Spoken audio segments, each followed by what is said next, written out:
Don't mind me just getting some notes together. We're going to get into some color theory towards the end of this stream. And a little bit of a religion discussion. I have some feelings about how these final 2 chapters go. And I think it's a rather interesting discussion. So, I'm... Seriously, I have like 4 pages of notes. It's gonna be great.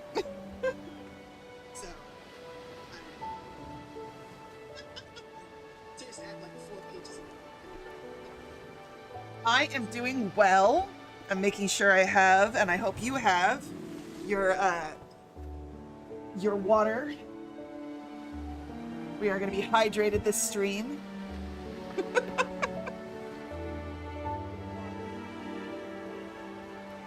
The joys of being neurodivergent. King Caleb, hey! Welcome to my stream.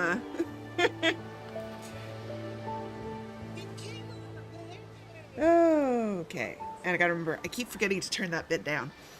Okay, I'm gonna bring the game down just a hair. Oh, I'm so excited. Hey, everybody. We are getting into chapters 7 and 8 today. Welcome to my voice side chat stream. For anybody who is new. Oh, no. This isn't, we're not at the end. We're at the beginning, King. We're at the beginning. Don't you worry. We're not at the new lore that's dropped. I am starting at the beginning. So this is chapters 7 and 8 for Under Deep Space, the first arc. So we're nowhere near Death and Rebirth, let alone to our yesterday. You're good. There's no spoilers here. At least for the more recent stuff. So you can absolutely stay, and I hope you do. And if you'd like to see my earlier chapters, they are on the channel. I've done chapters, all of them, well, 1, 2, 3, 4, 5, and 6. So I need to move one of my videos from my solo channel over to here so they're all together. But yeah, just some words, Nikki, just some words. Hey, Morgan, thanks so much for stopping by. I really appreciate it. Even though you can't stay, I really appreciate the support. Yeah, oh, thank Astra. Yeah, no, King, trust me, we're at the beginning. We're at the beginning. I totally encourage you to go look at my the VODs from my earlier streams so you can fully enjoy the readings that we've done thus far. But just to level set with everybody on here, how I like to run this particular stream is if there's a cutscene, I don't want to talk because I want everybody to enjoy them, because I do know that we have some newbies that are maybe brand spanking new, haven't seen this before, so I want you to be able to enjoy the voice acting. I will read unvoiced parts because if you're listening to this later, I'd like for it to be a nice little audio experience for you. Yeah, so we're just hanging out. We're having a good time, making sure we enjoy the story.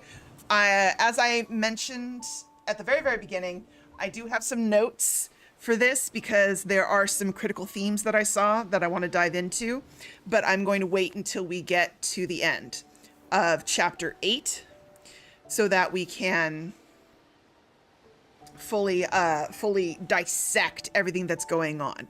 I will make some notes as we go along to things that I think we need to pay attention to in terms of, hey, put a pin in that image, or hey, remember that they said this thing. That might be something that we need to listen for. So the other joy is this stream is going to be a Rafayel stream. So for all you Rafayel mains, this is your time. This is your place. We get to have some lovely story moments with our favorite fishy. as this particular chapter, Moonlight Undersea is his branch of the 3 before we go into the N109 zone. So, yay team, next week we're going to be doing long-awaited Revelry and getting into Sylus. So, yay! I'm so excited for that. My honey is almost here. But for now, Fishykins and I will enjoy this moment. And then we go into chapter 8, where we get some of the initial breadcrumbing for the big Ever conspiracy. So there is a lot happening in these final 2 chapters that we're going to be covering.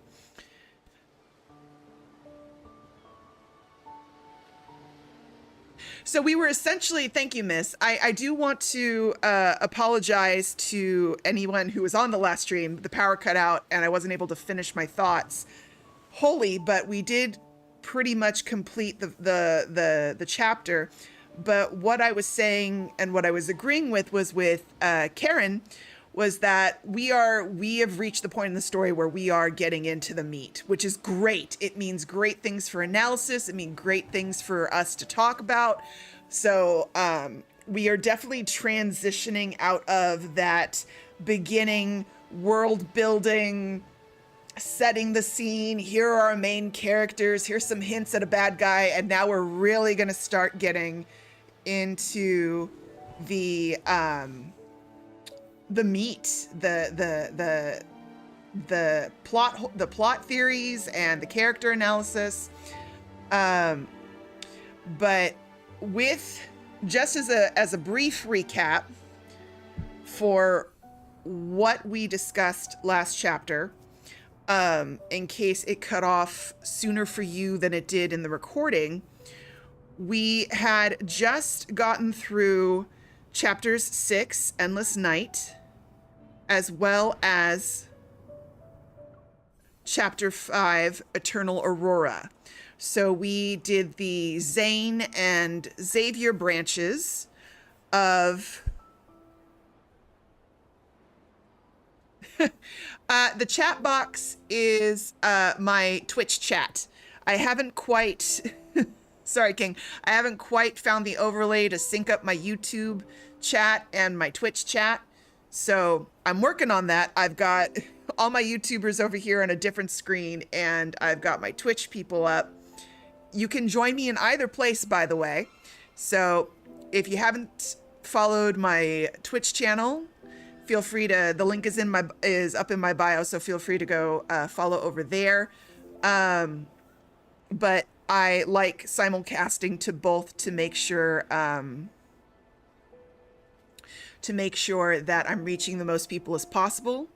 Also, you may see Nikki being the best bestie ever, and she is moderating the chat in both neck of the woods. I am going to try with the powers of my ADHD to multitask both screens for chat, but should I miss something, don't worry, Nikki will scream at me and make sure I see it. She's really good at that. She's had a lot of experience. So yeah, if you want to send Nikki some love for her suffering, please feel free to do so. She suffers so greatly. She is the Thomas to my Raphael.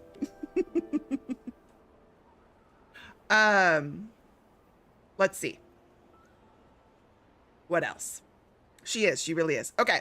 So yes, we just, so we've got Zayne doing things on Mount Eternal. We got hints at his tragic backstory with whatever went down on Mount Eternal. Now, for those of us who have gone ahead, we know what happened, but I don't want to go too deep into it until we actually get there for you newbies.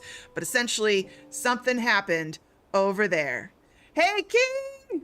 Welcome to the Twitch stream. So something went down on Mount Eternal. There was William. We got Dr. Noah coming in with Pi and all the cute little experiments. And we really wish that Pi was something that we could take photos of, but unfortunately we cannot, and it's a tragedy to us all. It's basically the beginning of Zayne's Disney princess arc when we meet Pi. Like Zayne's not beating the princess allegations anytime soon. That man connects fluffy, cute animals all over the place. Straight up Elsa. He is absolutely Elsa. Then we got into, as I said, that's also, by the way, while we were there, we did some grief processing with Zayne. We unpacked the documents that Grandma left us because Grandma is shady. And I'm going to tell you right now, I'm not a Grandma fan. I'm sorry. I don't care that Grandma adopted MC and tried to live her atonement. Good on her.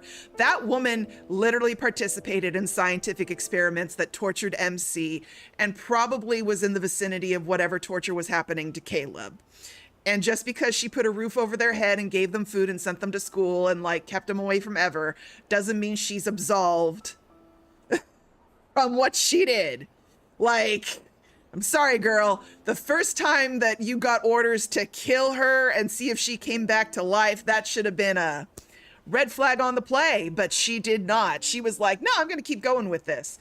Though they do try to make her a bit more empathetic with notes being left behind, like, we need to stop this, there's no point. So I understand that they try to humanize her a lot, but from a trauma perspective, especially from a Caleb perspective, and again, I'm going to try and hold until we actually get to Caleb, but in general, MC remembered nothing, has no idea, but poor Caleb remembered. And Caleb had to stare at this woman's face and participate in this while protecting MC. That boy, there's a reason why that boy needs so much therapy. We love him, but he needs therapy. But yes, so we had some processing. We also learned that Dr. Noah and Josephine had connections.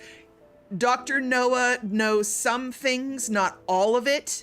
He knew enough to know that there was experiments going on. He knew about the protocore fragments. We also got it very clear that the protocore, the aether core in MC's heart did not magically appear. It was clearly inserted into her by Ever. And the whole point is unlike every other experiment Ever has run, MC is the only one who has managed to adapt to the aether core and to oh, yay, thanks, Caleb, for following. Is the only one who hasn't gone mad and, you know, triggered Dawnbreaker to do his duty. Poor Dawnbreaker. So there are theories on why that is, but so we had all that processing, and then we got into our lovely, lovely Xavier and his mysteriousness, and also his, I'm Lumiere? I don't know who you're talking about.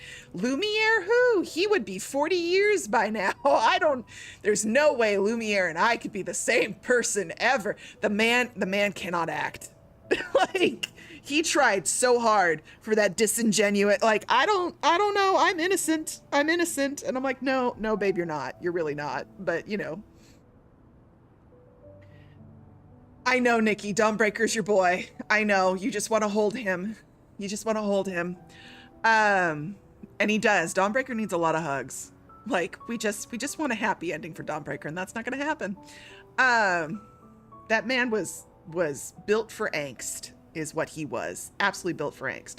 So, this was basically, I would sum up chapter 6 as, hey, Xavier's Lumiere, but we're not going to talk about it yet. That's how I would sum up chapter 6. Is we re-defeated a wanderer that was only ever defeated by Lumiere back during the Chrono Shift catastrophe 14 years ago. And we also, again, got a little bit of that, hey, there's a giant eye in the sky connected to the deep space tunnel about that life. So... No, we only did chapters 7 and 6. Ms. We only did chapters 7 and 6. I mean, 5 and 6. I can count. We are going to get into chapter 7 and 8 today. Yeah, the eye. The eye is really cool.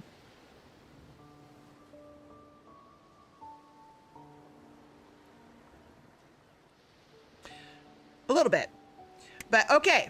So I want to make sure that we have time to cover everything. I usually run these streams for about 3 hours. So we're looking at about 3 to 6 roughly for today. And I want to ensure we have time to go through both chapters and have some discussions happening. So let's go ahead. And I think we've got everybody in who's going to be in for the moment. I do hope more people join. Did we get to the kitty part yet? Are you thinking cat caretaker, Caleb? King Caleb? That's going to be an alternative universe or a side mode. It was a multi-banner if you're thinking about the cat banner. Or if you're thinking about Rafayel's cat aversion, we're about to get into that. That is absolutely happening in this chapter. So I think you are right in. Yeah, cats are evil. That's this chapter. That's where we're right here. We are right here. We are in Rafayel's cat hatred land. All right, here we go. We ready, everybody? You got your water, you got your blankets, got your snacks. If you need an emotional support pet, grab your nearest hermit battle crab and let's do this. So subchapter, we start with number 1, investigation.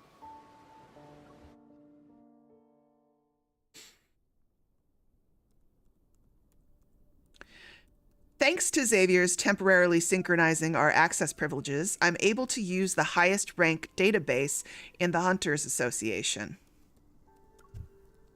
After spending most of the day searching, a news article from 2 years ago catches my eye. Located in the heart of Lincoln City, a man in his 50s was murdered in a luxurious apartment. The killer has never been caught. All the evidence points to Onakainis, but it's still not enough to be certain. An unsolved case. If Onakainis is the culprit, then they're clearly able to manipulate the media. But they didn't. Maybe they're trying to send a message. Even though the association blocked all insider channels, there are some encrypted ones. For a small fee, a person can locate the source.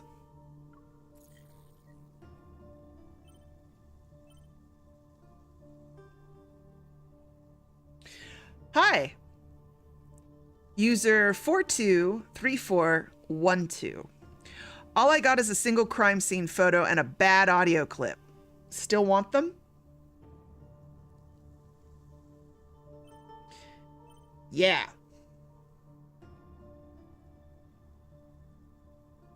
Why are you looking into Onakainis? Got a score to settle?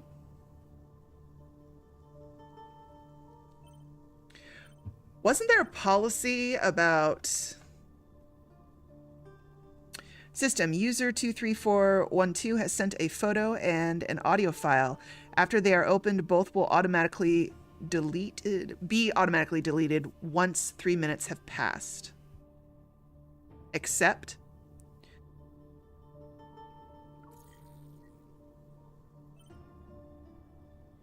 the photo finishes downloading. It takes up the entire screen. So what we can see here is, of course, luxury apartment. We've got an elder gentleman in what I believe is a sleeping robe or a bathrobe lying on the floor. We've got some blood on his back. Whether he's been shot or stabbed, don't know. But there is a fancy bottle of wine laying next to him. And for those of us who remember Banquets Ablaze, that seems to might be possibly a little tiny telling.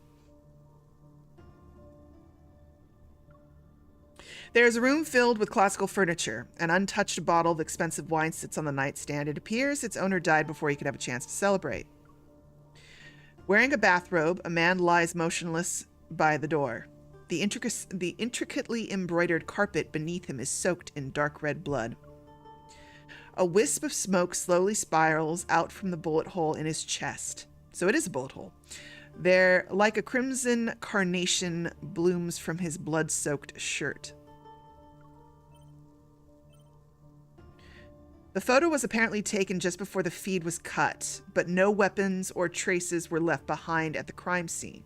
The police investigation reveals that aside from the victim, there were 3 other individuals. How do they know? The recording had the sounds of footsteps from 2 people along with a conversation. Who was the victim? They say he's an important researcher for Ever's biopharmaceutical company. Have you heard of Ever before? They're a well-known name. Right, King? They're very deliberate in their choices of words and their visual metaphors. Honest kindness wouldn't leave behind an obvious trail. They must have done it intentionally to warn or threaten certain individuals. After thinking about it some more, I decide to play the audio file again. You don't even know what I'm talking about.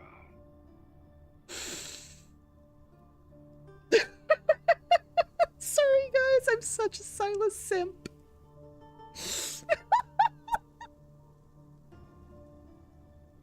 I had to breathe. Sorry.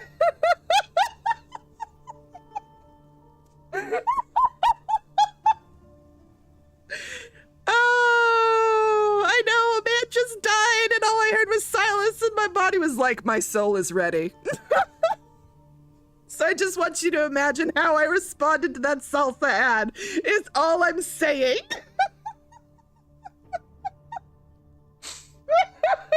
Woo! I'm okay. Everything's fine. He's just in a particular register that is...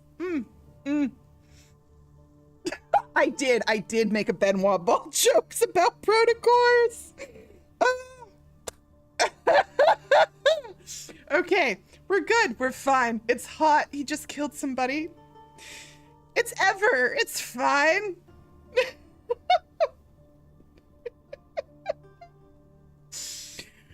Woo! Okay, we're good. We're fine. It's great. It's chill. I'm controlled. I'm together. I got this. I'm just gonna take a casual sip of water. Hydrate, people. It's really important for your health. Oh, honey, I would have bought stock in the salsa if I had a chance. Okay. Well, you won't have to worry about it now. I have a problem. Help.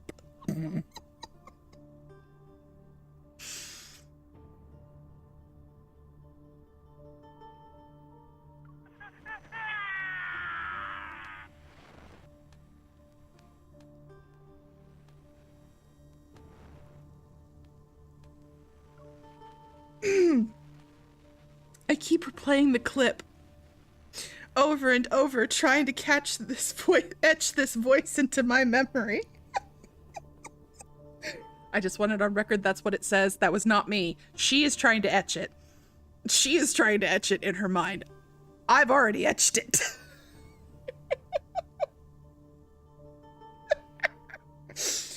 Whew. I don't know how I'm going to make it through long-awaited revelry. I'm going to tell you this right now. I'm going to lose my mind. Okay. Woo! As my cursor is about to click the X in the top right-hand corner, a new message stops me. Are you interested in the N109 zone because you're looking for work? A new bounty has been put up. Want to take a look? Let me earn that referral payment.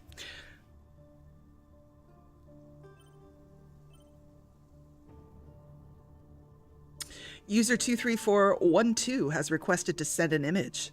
Accept. Well, would you look at that, kids? That's somebody we know.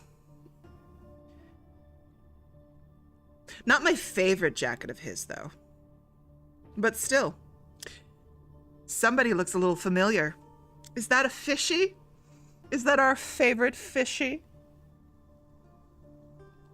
For 2 million, what is that even currency? I'm like, wait, is that supposed to be 24,071,300? Because the commas are off.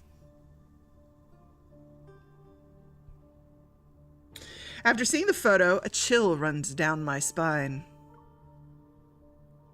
The person in the photo is Rafayel.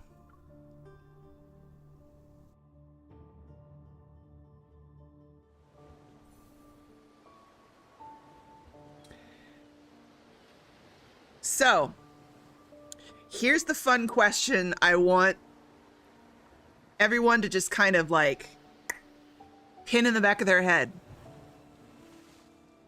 Onakainis has been circling MC, all right? We've got, if we follow the plot at face value, the implication is that Onakainis blew up her house with Caleb and Josephine in it. Why? No idea. Shits and giggles. Which is why it's a questionable theory at best. I don't know why she latches onto it so wholly as like gospel truth, but it's all she got. She's processing grief. She's hyper-focusing. It's fine. But if Onakainis is circling her, then it begs the question, is the broker that she was speaking to a setup? Because, as we know, Onakainis makes its money in information. And other things. Sylus is a businessman with a diverse portfolio. If you would like any more business discussions, please see Nikki, his CMO. But in general, this is a man who makes a lot of money through information and in fruit selling. So, if Sylus controls the brokers in the N109 zone, and MC is making contact with a broker who most likely is connected to the N109 zone, is Sylus specifically feeding MC information to get her to come to him? That is a question. And that's something I just want to just pin it in the back of your mind. How much was MC being driven towards Sylus, and how much is it Sylus driving MC towards himself?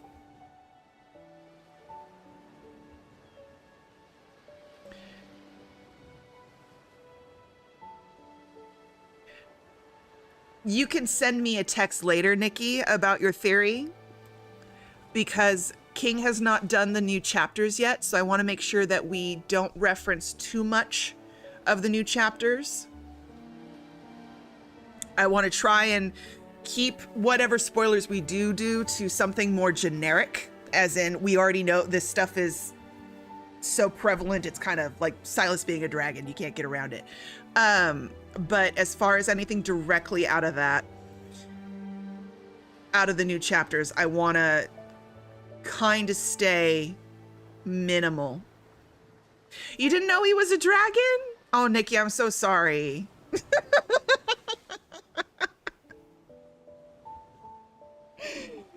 Oh, sorry to spoil that for you, baby. What's a zaddy again?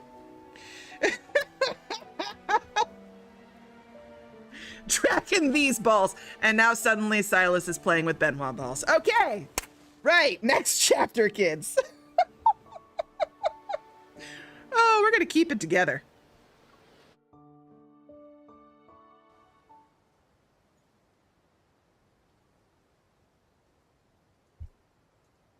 Though I imagine if they did make Sylus sponsored Benoit balls, those would be sold out really damn fast, especially if he did the voice ad. Okay, focus.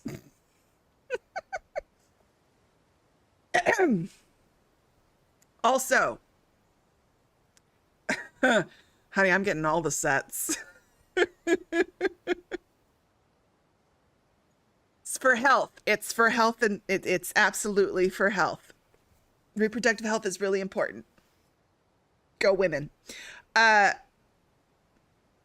little pin that I want to put in, because we're going to circle back to this after chapter 8 when I go into a bit more of my analysis. I want you to notice the painting on the wall. This painting was one of the first things you saw in the opening of chapter 1. It is very, very specific to Rafayel. Not just because he's painting it, but they frame him with this painting several times throughout the Under Deep Space arc. So I want you to notice the painting. I want you to notice the blue. I want you to notice what state it's in right now, because we're going to be revisiting it at the end of chapter 8.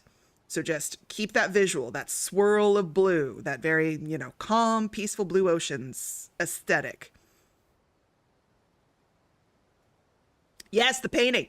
There's so many visual cues in the storytelling. It's wild. But yes, remember the painting. Keep the painting, pin it in the back of your mind. Raphael's painting, super important. We're gonna totally break that down after we get through chapters 7 and 8. Okay. Raphael's front door is slightly open, similar to how it was during my last visit. A sliver of light peeks through the gap. I gently push the door and watch my step. Sculptures, easels, and art supplies are everywhere. Rafayel is on the floor. He's not moving. Rafayel!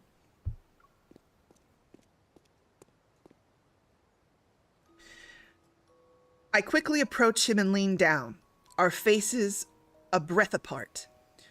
Raphael's expression is peaceful, as if he's lost in a dream. I put my finger near his nose and feel his soft breath against my skin. He's alive. A breeze passes the white curtains by the window and litters the floor with sheets of drawing paper. I bend down to pick one up.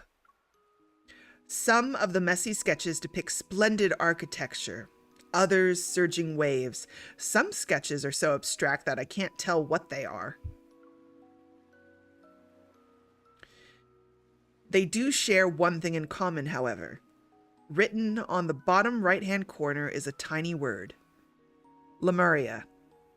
And I just realized I've been misspelling it for a very long time. My bad.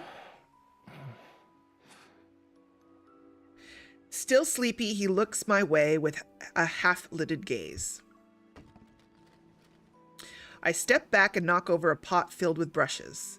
Liquid spills, lush green trees, blue skies, and white clouds from outside reflect on its surface. You're here? Oh, that hurts a little, Raph.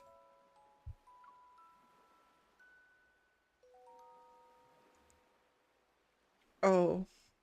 I'm gonna go with respond in this instance.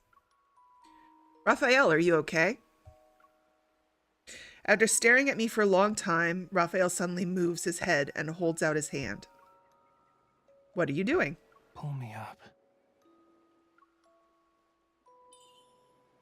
Can't you do it yourself? Hurry. Help me get off the floor.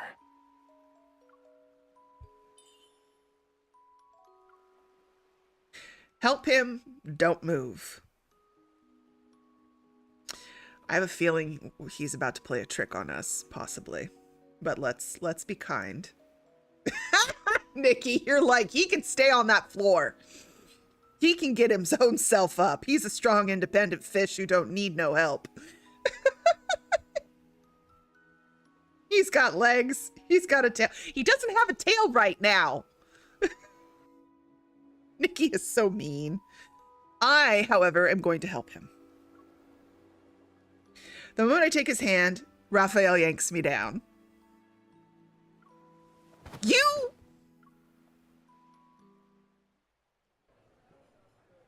You're really nice. You worry about my well-being and even accompany me to lunch. So, did you see anything suspicious? Everyone was staring at the haphazardly parked sports car outside. Isn't it awesome? My car installation art. It's one of a kind. Is it installation art, or are you just a bad driver, Fishy?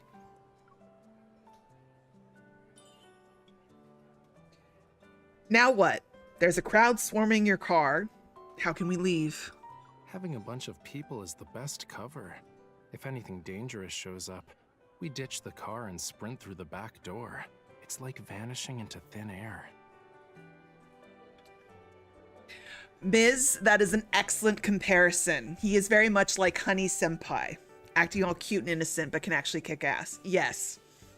Rafayel likes to play the aloof, please underestimate me, I'm just a rich, artistic emo boy, nothing to see here, and then pulls dagger out of chest, whips out fire.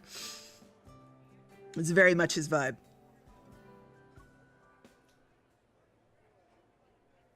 I take a deep breath to calm myself. You already knew the people in the N109 zone were targeting you.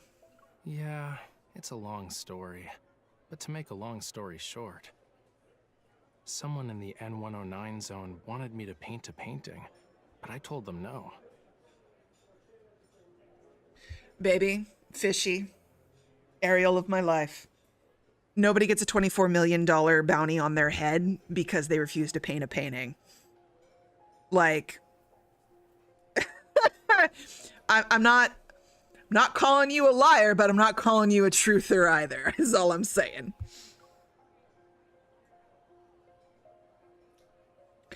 Out of nowhere, Rafayel pulls a carbon fiber pen, smooths out a napkin on the table, and starts doodling.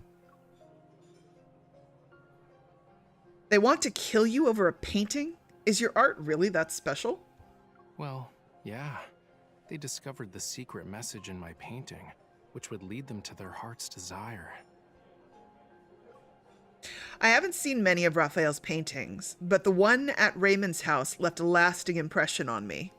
I recall my memories of that time and realize an important clue. Is what they're after related to the illusion in your painting? His pen stops moving, and it creates a large blot of ink on the napkin. An illusion? What did you see? I saw a young girl on the beach. She was singing a song I didn't understand. It sounded sad. Is the painting special because you used the coral stone from that day? Yup. I heard it's kinda rare. It was found near the bottom of the ocean, in a place called Lemuria. That location is brimming with rare treasures. Even a tiny bit of coral can make you feel like you're in a world of dreams. If you grind the coral stone into pigment, you can immerse the viewer in a pretty dream created by the artist. He speaks of this crazy story, but his voice doesn't waver. He seems to be telling the truth. I have no choice but to hide my skepticism. Rafayel twirls his pen between his fingers, then looks into my eyes. Anyway, guess you're not here because you're concerned about my safety, yeah?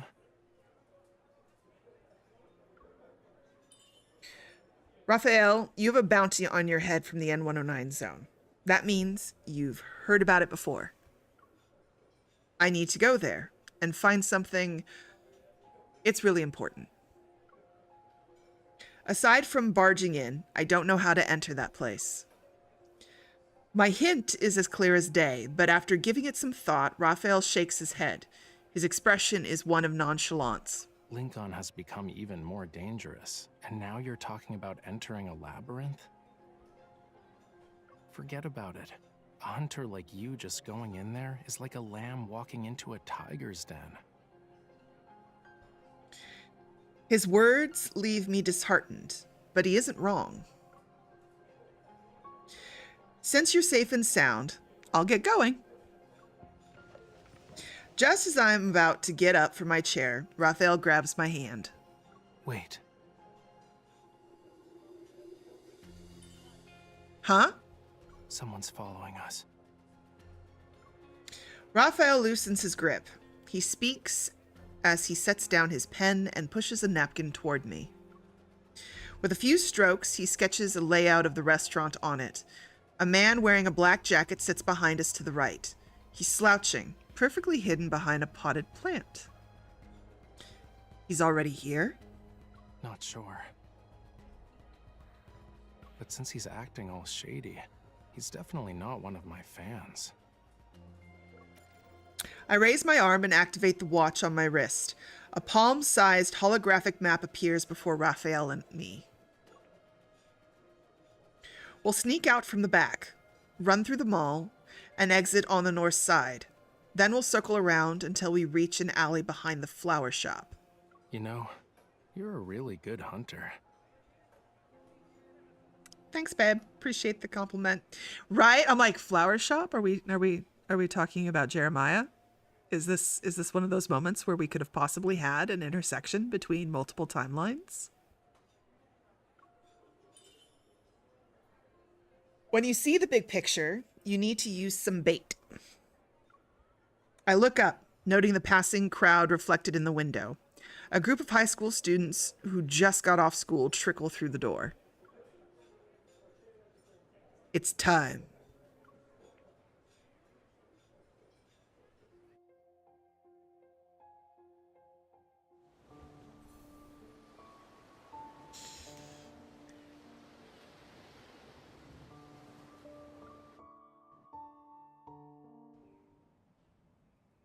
Damn it! How did he manage to slip away again? Hey! Who are you?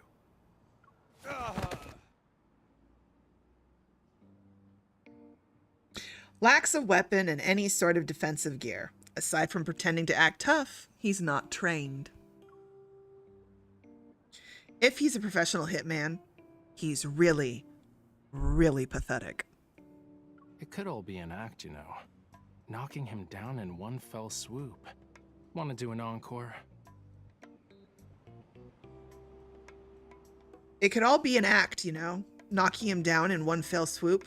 Want to do an encore?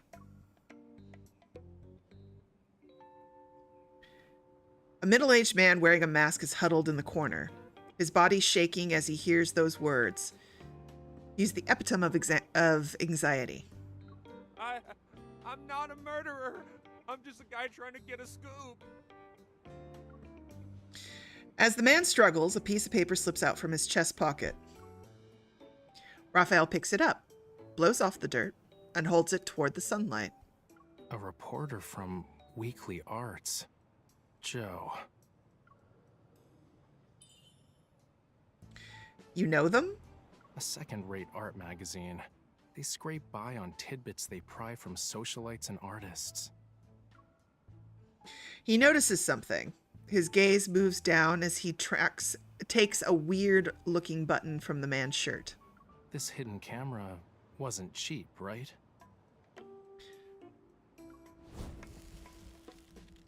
A tiny flame bursts from Raphael's finger. It turns the button into ash. Is there anything newsworthy about me to grace your journalism? Listen to me. Whatever you do, please don't hurt me. It's because of the collector, Raymond. He's dead.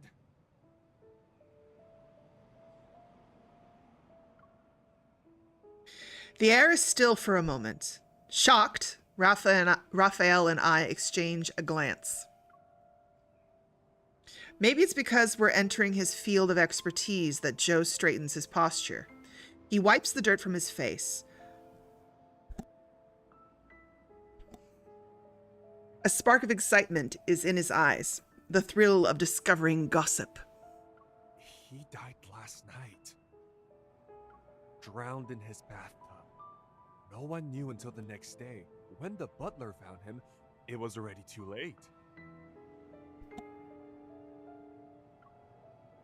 Was Raymond attacked by wanderers? No. They should be long gone by now.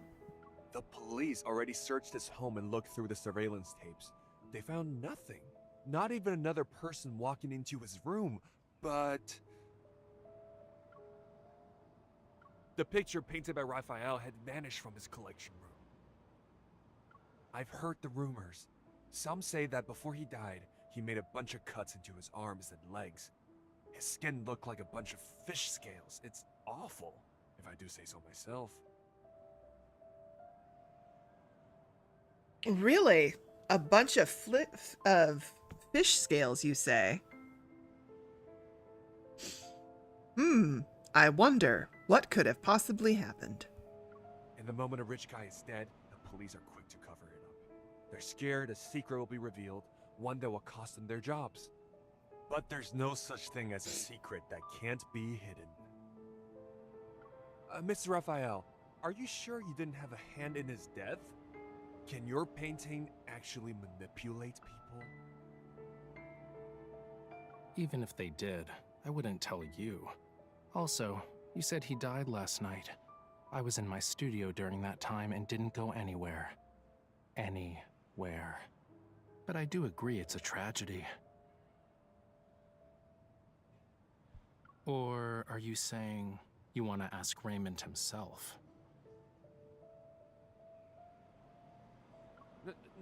No, not at all. I don't... I told you everything I know. Can you please let me go this time?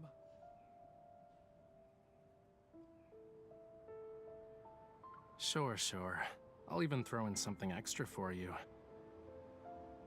Tomorrow, I'll be instructing my agent to lodge a complaint about your deplorable stalking behavior to your superiors and cancel our exclusive column interview. I reckon you'll be jobless soon. Damn.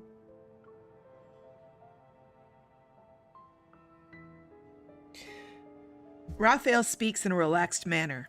He leans in, a radiant smile plastered on his face. So, why don't you do me a favor and investigate who's trying to hide all that info you just talked about?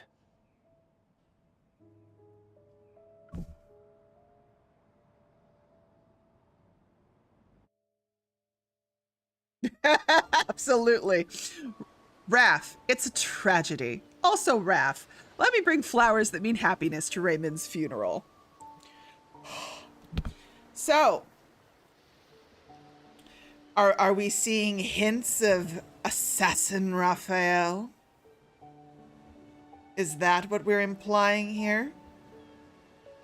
That perhaps he killed Raymond?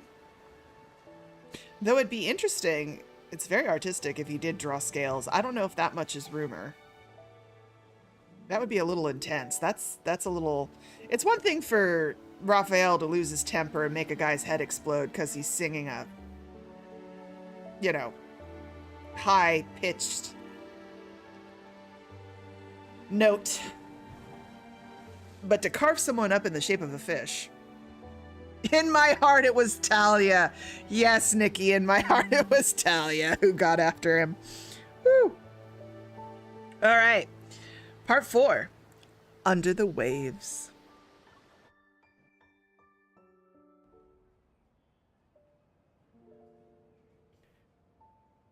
A swarm of white moths dance around the streetlight under the gray sky, waiting for nightfall. We climb the stone steps to a garden in the sky. Below us is Lincoln's liveliest district. A field of grass stretches out before us. It's flanked by trees from both sides, a vibrant sight to behold. Across the street is a floating holographic ad, flying above the cityscape. It promotes Raphael's art exhibition for next month. A slate blue sea engulfs the city like a mist, cascading onto the towering skyscrapers. From buildings to traffic, all is submerged in the tide.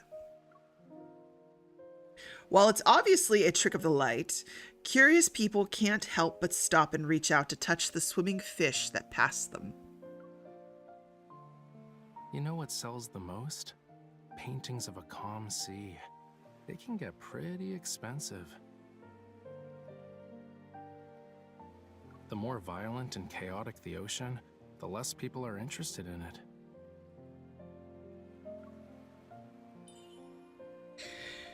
Humans can't sense disasters like animals do, so we subconsciously distance ourselves from things like bad weather. From your last art exhibition, you told me the painting was from one of your dreams. I stare at the virtual sea of fish swimming, merging into the night sky. It's unsettling yet alluring, as the line between dreams and reality is blurred. Is this another one of your dreams? Yup, you got that right. I daydream in my studio all the time. It's kind of hard to remember what the real world's like. Thanks for bringing me out of my dreams today. You're welcome. A long time passes before he turns around. Many pedestrians are still looking at the sky, mesmerized by the holographic sea. Do you have any plans? I'm going home. The art exhibition needs to be held. Once a painting is sold, another should take its place.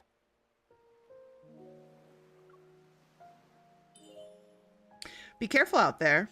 If you find any secrets or hear anything about the N109 zone, let me know.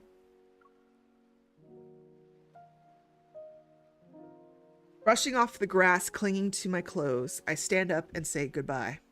But I still don't have the paint needed to finish the piece I'm working on.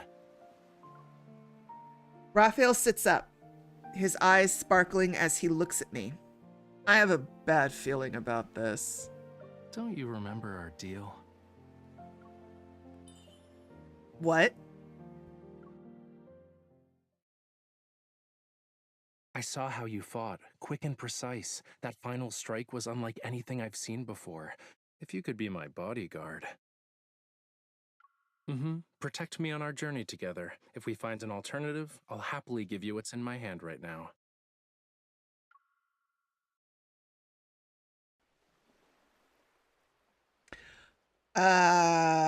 That look. You forgot, huh? Don't worry. I wrote down everything. We'll be fine. Probably. Rafi, honey, you're not inspiring confidence. I'm just saying.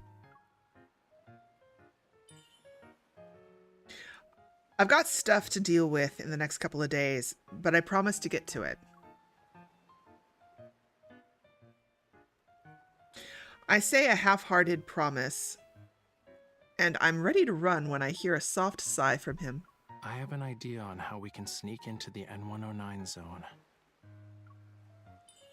You do? He has my attention. I moved closer to listen. Raphael quickly averts his gaze, clearly caught off guard.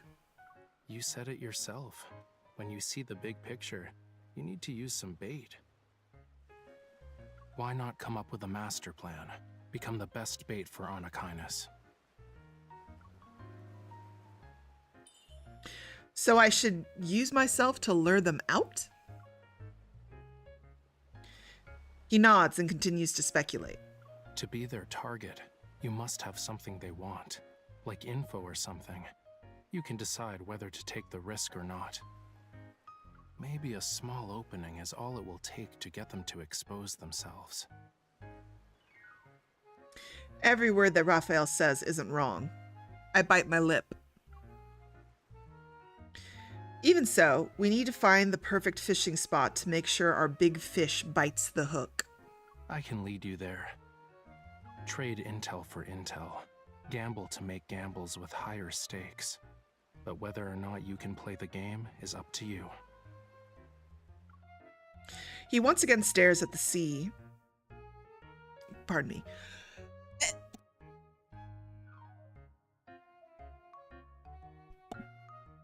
Let me try that again without sneezing.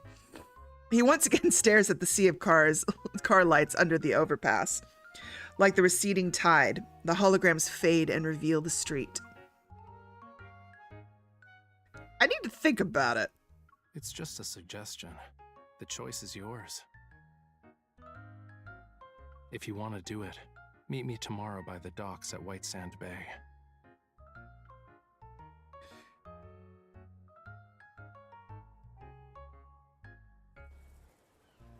After a night's worth of hesitation, I arrive at White Sand Bay the next morning. By the docks is a familiar figure. The manager I met at Flux Arts the other day. Ah, good to see you again, Miss Hunter. Hello, Nikki. I mean, Mr. Thomas. No reason to be so formal. Call me Thomas. Raphael does it. I knew you'd show up.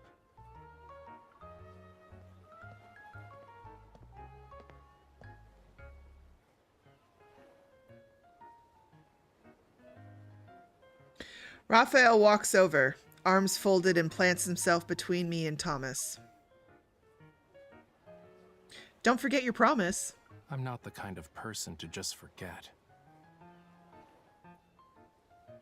You two get along well. I'm glad Raphael has a reliable friend such as yourself. Stop treating her like she's my babysitter.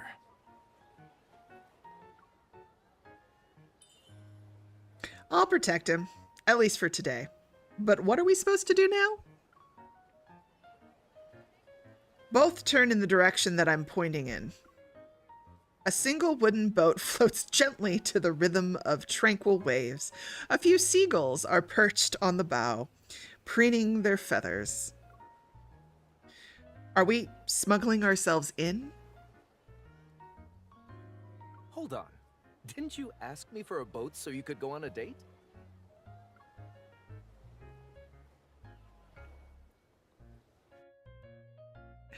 Hey Karen, welcome to the stream. We are about to get into probably single-handedly one of my favorite moments in the game, which is Raphael and her on this boat. Oh my god. Thomas is like, it's a date. I'm so proud of you, Raffykins. And then they're like, hi, we're on a mission. And Thomas is like, oh, I fucked up.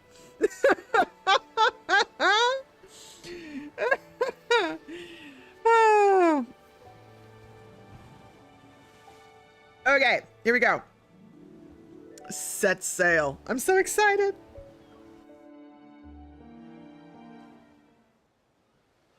I'd say the wait was worth it. With winds at about 10 miles per hour and no big waves, it's a good day to set sail. Since heading out to sea is a daunting task, shouldn't we use something a little more advanced? Like a speedboat? We're always cooped up in the house painting and stuff. Let's take this chance to exercise. We're in the same boat now. It's time to tell me what's next. Don't overthink it. You're just gonna do what you normally do. Fight. That's Hat Island. It's having unusual energy fluctuations, and a weird wanderer appeared. You're interested in wanderers? Their protocores contain an extremely rare material. I need to get my hands on it. I'll use it to make paint and create some art, as one does. Really? Protocores can be used for painting? I'm not a 3-year-old. Weird. The island is literally right there, but we've been rowing for 30 minutes and still no signs of land. Are you rowing around in circles? I'm definitely trying to move this boat along, but you keep rowing us back. That explains why we've been going in circles. This oar is just being mean. I'm getting tired of this. Can we ditch the boat and swim instead? Oh no. Raphael, the waves! They're heading straight for us! Was the weather forecaster slacking off today? Left, hurry! What are spilling the boat? Steady now. You jinxed Don't us! just flail the I oar guess we around. really do have to swim to Hat Island. I feel like I'm gonna puke.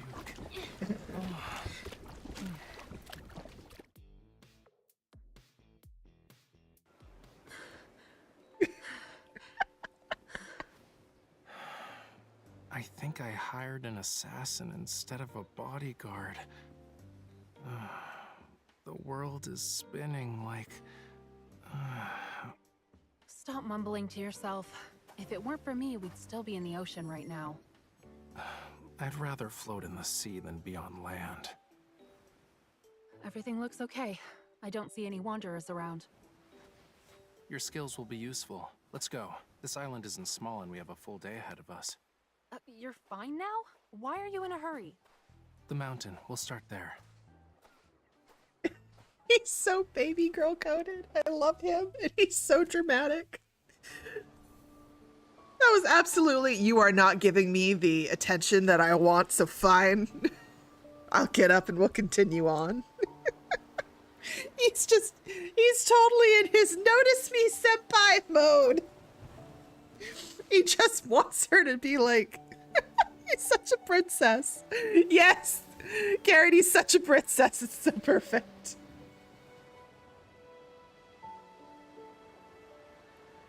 So dramatic. So dramatic. I don't see any signs of life. I remember visiting this place as a kid while on a field trip. A field trip? What's that? You've never been on one before? Children line up with their bags filled with all sorts of snacks. And of course, we wrote a travel log, and... Wow, you were all brave kids to visit places like these. I'm impressed. More than a decade has passed. Change is inevitable. The resonance is weak, and the watch isn't detecting anything. It's possible wanderers aren't involved. Your little watch thing doesn't seem to work that well. Where's the coral stone? Huh? So what? Are you planning to use your blood again? Or like you can use your evol. The coral stone is from this water. If you notice something weird, it might be tainted with the same kind of metaflux. Use your evol to resonate with it. Creating a similar signal might just be good enough to lure them out. Try? Sending out a signal. Got it. The fluctuation is faint. I can barely sense it. Wait. You could crack open nuts using that much strength. Please don't destroy my last sample. Then... You're not in an arm wrestling match. Let's do this together. Close your eyes. Focus all your senses on your hands.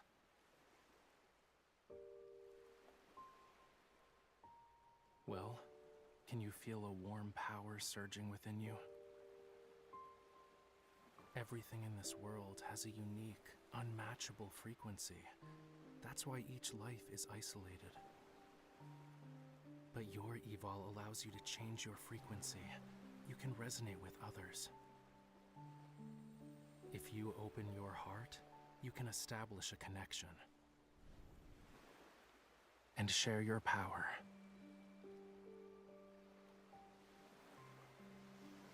Really? If you believe.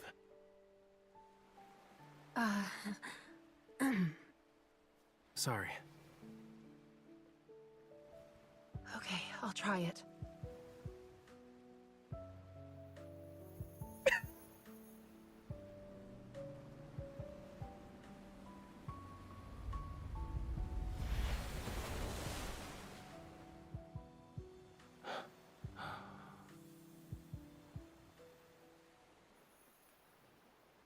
Is it over? I guess yes? Well, that was quite the spectacle. It was your idea. If we don't catch any fish, is the bait at fault? All right, I guess I was wrong. Tapping into the depths of someone's evol isn't easy. Something reacted. I did a pretty good job, huh? Don't you think? You're even better than I expected.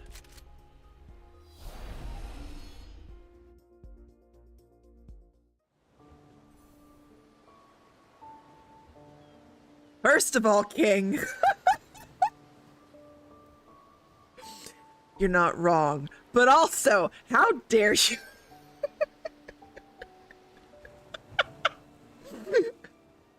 Trying to, like, focus on the story, look up, just see, can you feel a warm power surging within you? Mama when Sylus.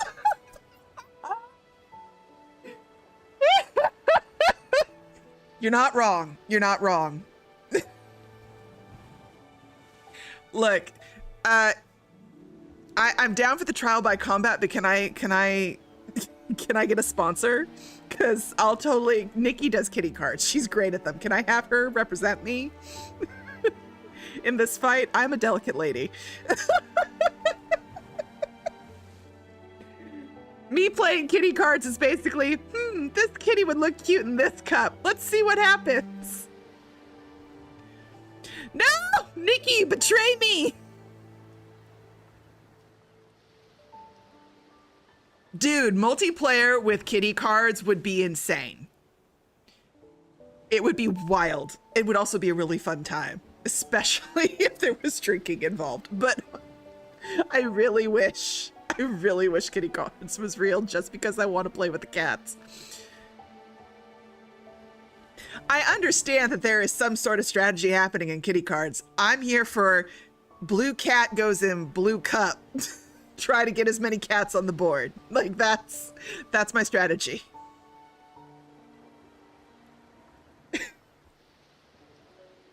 I do occasionally have a nice glass of wine and then work my way through the arcade and the kitty cards on a Sunday night.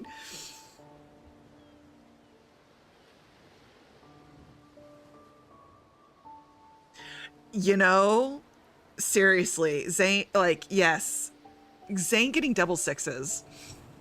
But I do appreciate Sylus looking at me going, hey, baby, you suck really hard. Would you like to trade cards? And I'm like, yes, honey, if you could help me out, be great.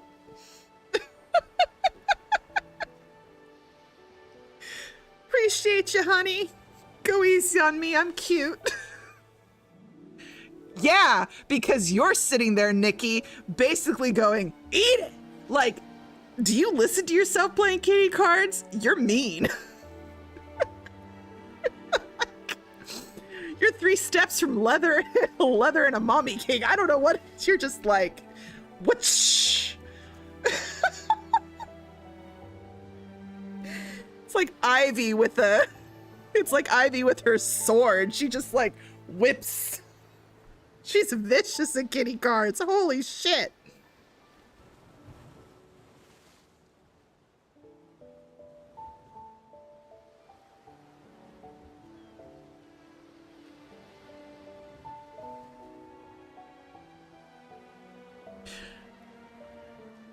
Okay, Karen, if your friend succeeds in making legitimate evil cats, like, I will go in. I will sponsor. I don't have a lot of money, but I will figure out how to make it happen. Like, I need tiny little kittens with magical powers. We need evil pets. Imagine the world that we could live in if the world stopped giving a damn about war and focused on important things like evil kittens. Like, it'd be such a better place. Such a better place. Oh, Lord. All right. I'm skipping battle for a lot of obvious reasons. Those of you who listen to the podcast know very well that I'm an auto battle girly. And so that's how this is going to go. We're just going to keep focusing on story. That's what we're here for. Story. I have a degree in English. We're going to use it. We're going to analyze. We're going to discuss. I do find it funny that the next portion is called Weak Friends. Fiends. Fiends. There is no R there, mama. Come on. I can read. Weak fiends. I'm reading too many things. Too many chats. Here we go. The road ahead will be difficult. Take this and keep working hard.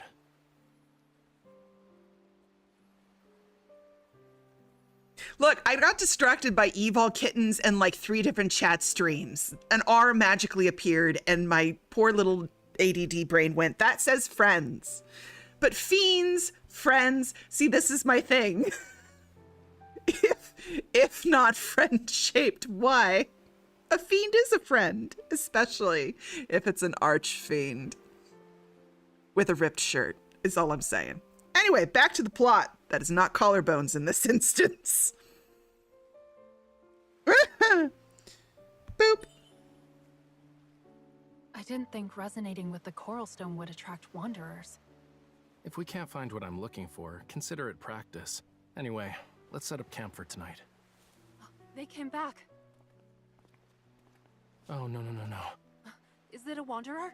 Even worse, a monster. Oh, it's a kitten. It's so cute. Now you're safe. You're not here for the coral stone, are you?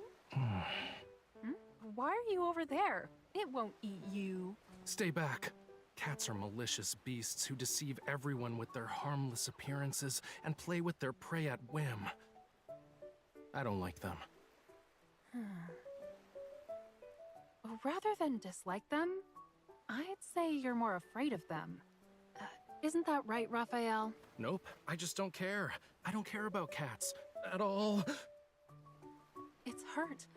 Look, something's off about its injury. Whoa, stay back. You're not allowed near me after touching that. You have to choose, me or the cat. It understood what I said? Its wound doesn't look normal. Maybe wanderers are involved. We should check it out. You know, you don't have to be that observant.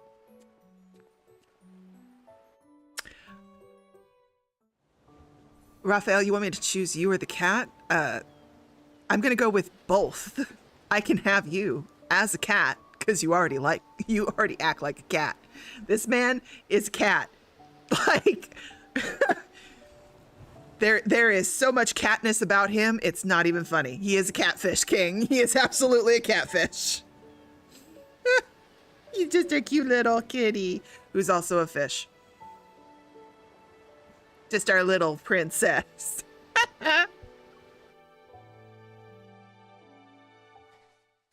We're not going to disturb the cat's home, right? That little monster is obviously trying to get some affection. Don't waste your time. Look!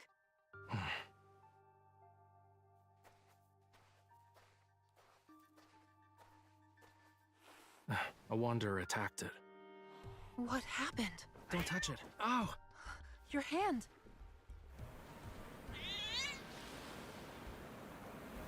Something is coming from the deep.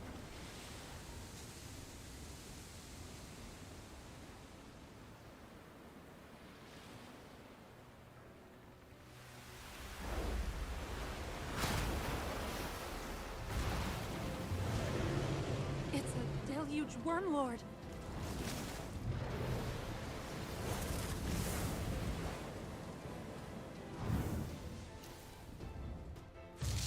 His flames can split the water? Guess you like my blood a lot more, huh? Sorry to break it to you, but my fire can never be extinguished.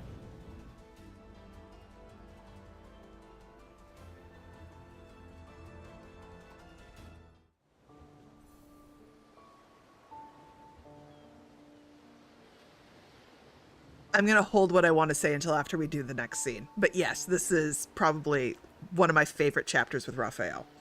And there's a lot to discuss. But first, let's do the next section. Then we'll unpack.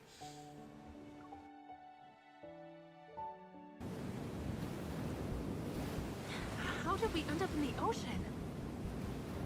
Raphael!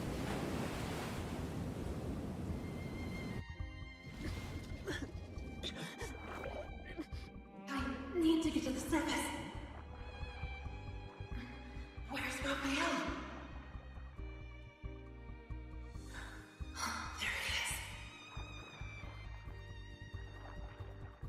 Stay back. Otherwise, I can't guarantee your safety. What about you? What are you doing?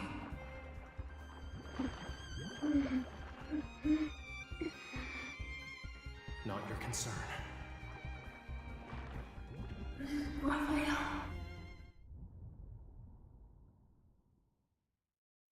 It's settled then. If you don't return, I'll chase you to the ends of the earth.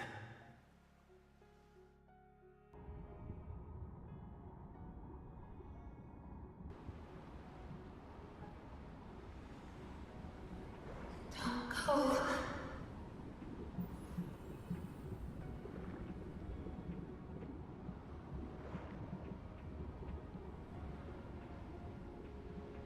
You forgot everything, yet you still insist. All right, this is your choice. It's happening!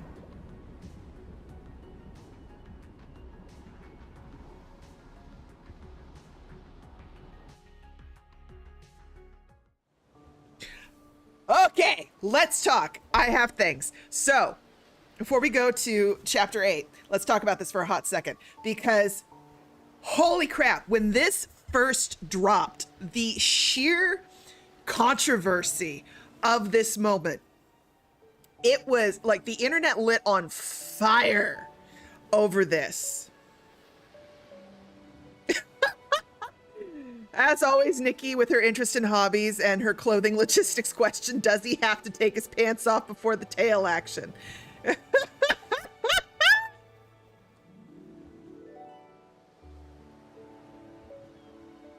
We do not know why he doesn't like cats, Karen. I'm going off of, 1, he's just being dramatic.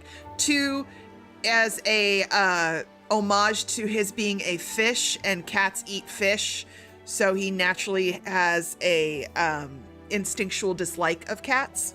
That's where I'm taking it. But there hasn't really been a specific cat memory trauma that they've associated with it. It's just Raphael being Raphael, as far as I can figure out. But yes, controversy. Now, Ms. is like, how is this controversial? Because at the time this dropped, a lot of people read this scene as if Raphael was leaving her to drown. And it, like, the Raphael girlies and everybody were up in arms. They're like, he was gonna let her drown. And I'm going, I never really read it in that fashion. Because he tells her, stay back. He doesn't show a lot of concern, and I think this has to go back with their relationship and their mythology. Because remember, well, how spoilery do I want to get here? By this point, God of Tides had dropped. So we are aware that Raphael has connections to the sea god. There is a lot to unpack on how you want to view his connection to the sea god, whether he is the sea god or an avatar of the sea god that embodies the power of it. That's a whole conversation in a different stream. But for right now, MC is the bride of the sea god. She can breathe underwater. I've always read it as she just forgot that she can breathe underwater.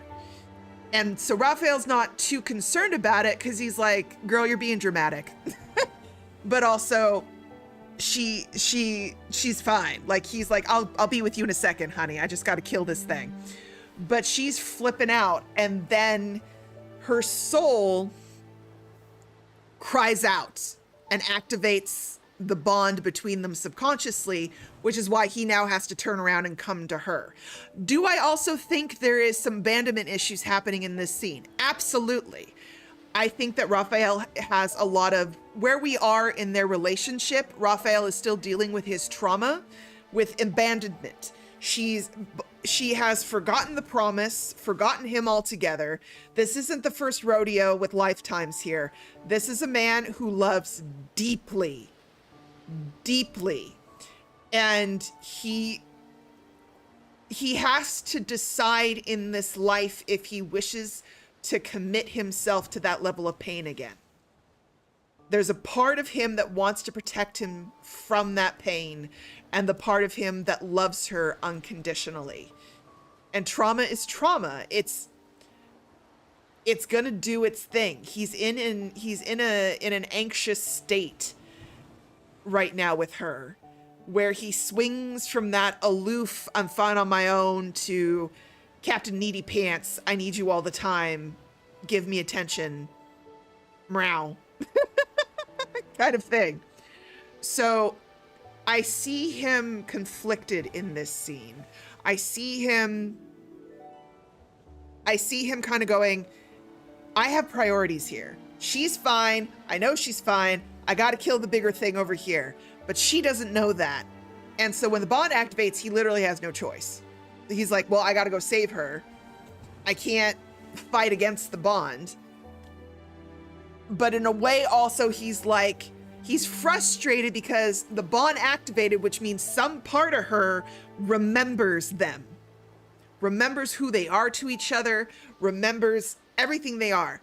But it's not conscious. It's not there. So it's like, and this is why when he first woke up, I went, oh, that hurts when he says, are you really here? Because I do genuinely believe for those first few seconds when he woke up earlier in the chapter, he wasn't seeing MC now, he was seeing his MC.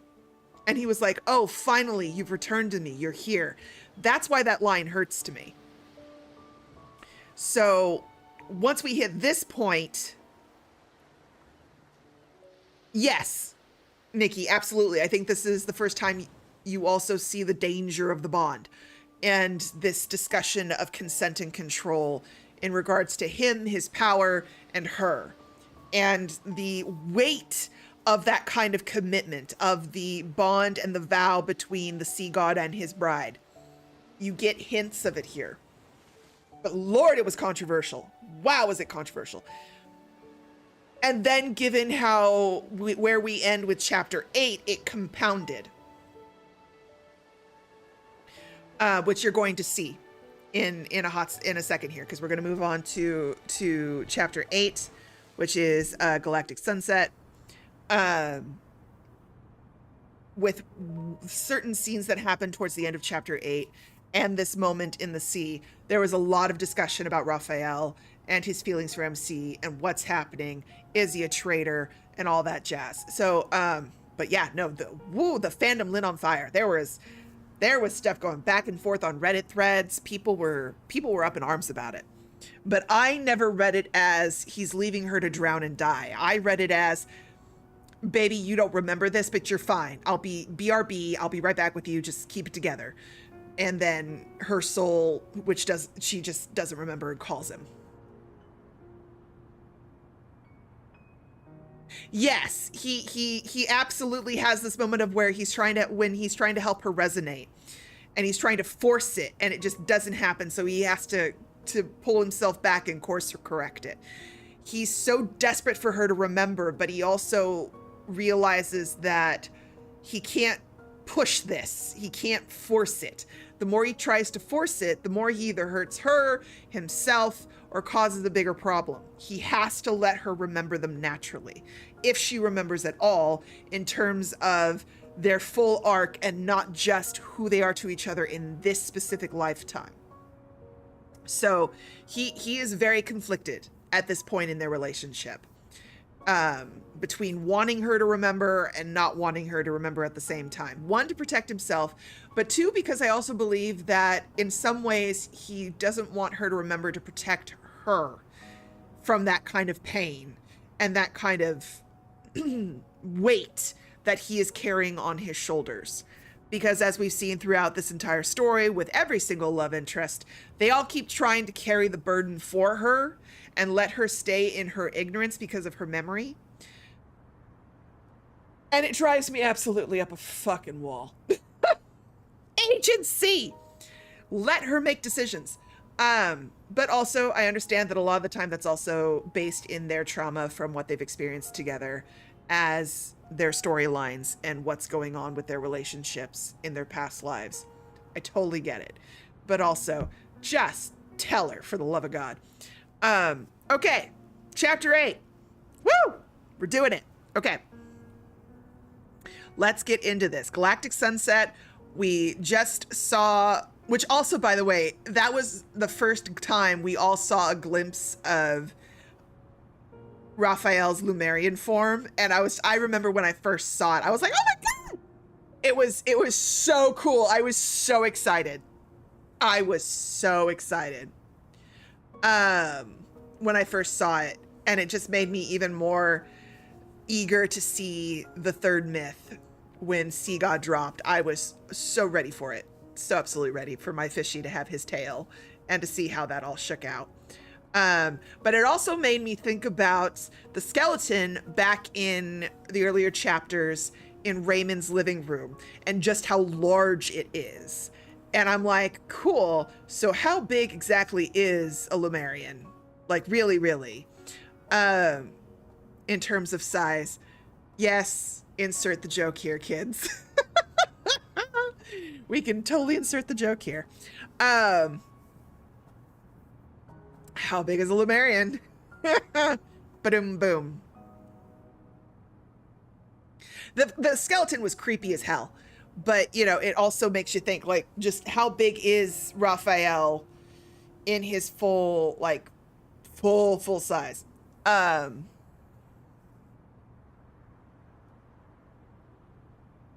yeah, oh my god, King, that was, Sea God was your introduction to the game. Oh lord, that myth still rips my heart out. Like, of the third wave myths thus far, Sea God is the one that made me weep the hardest. Like, just full on sob.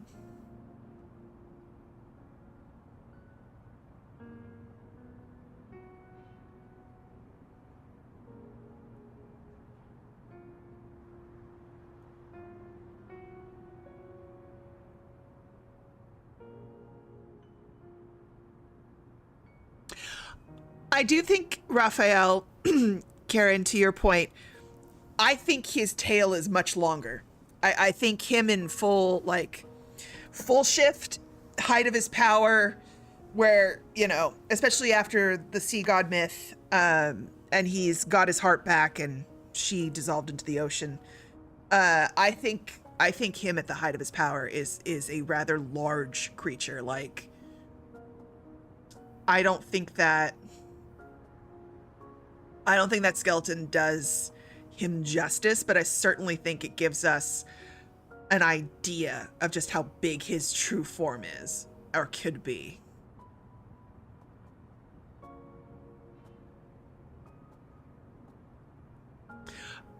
Oh yeah, no, that seems like Ms. they'll most likely do a rerun of all the myths at some point. Not this year. I don't think we're going to see a rerun of any of the third myths because we still haven't gotten Caleb's yet. And we also haven't had the 6th LI drop. So most likely they'll do reruns of the third myths next year. But don't worry, because after we get through the entirety of the main story, as in all the way up to the chapters that just dropped, my intention is to shift over into the myths. I'd like to play the myths.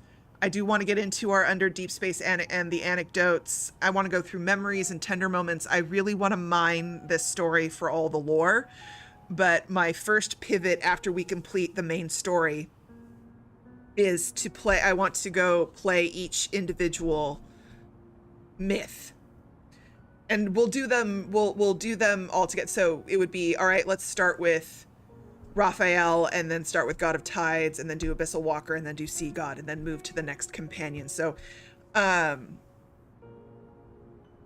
in that kind of fashion. That's my current thought process for this stream and where I want to go and where I want to take it. But for now, story. Okay, chapter 8. Let's do this. Boop.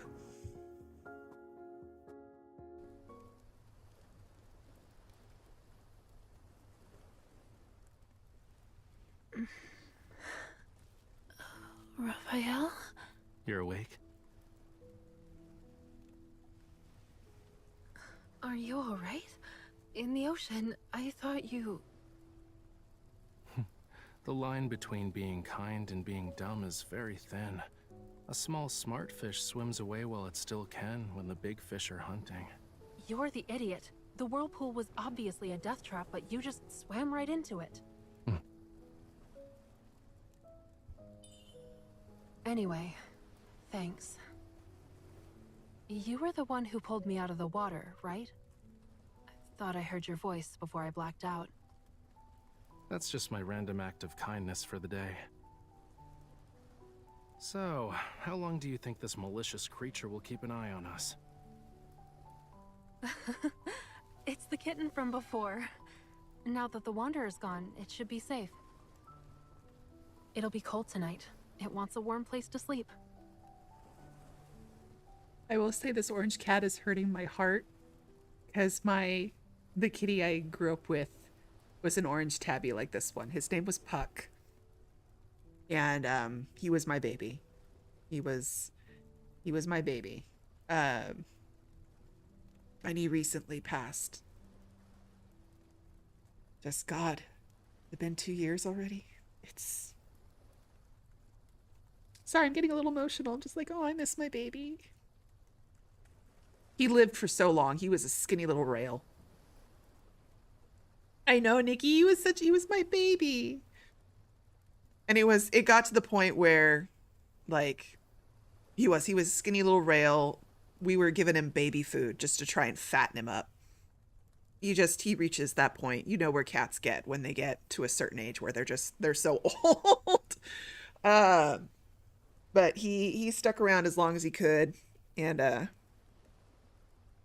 he was my good boy. He was my Christmas kitty. He loved Christmas. His favorite thing was we always had to set aside a piece of wrapping paper for him so he could, like, make his nest and sit there. And then once we were done ripping apart all the wallpaper, once we were ripping all the wrapping paper, we would put it all in the middle, and then he would, like, herd it all together so he could nest on it like a dragon. It was great.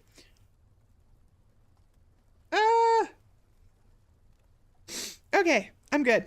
Whew. I wasn't expecting to trigger that. Sorry to, like, bring the stream down real quick. Okay. Yes, let's pick up the cat. What a cutie pie. It's moving. Get it away from me. Well, duh. A cat isn't a log. Come on, pet it. It won't bite.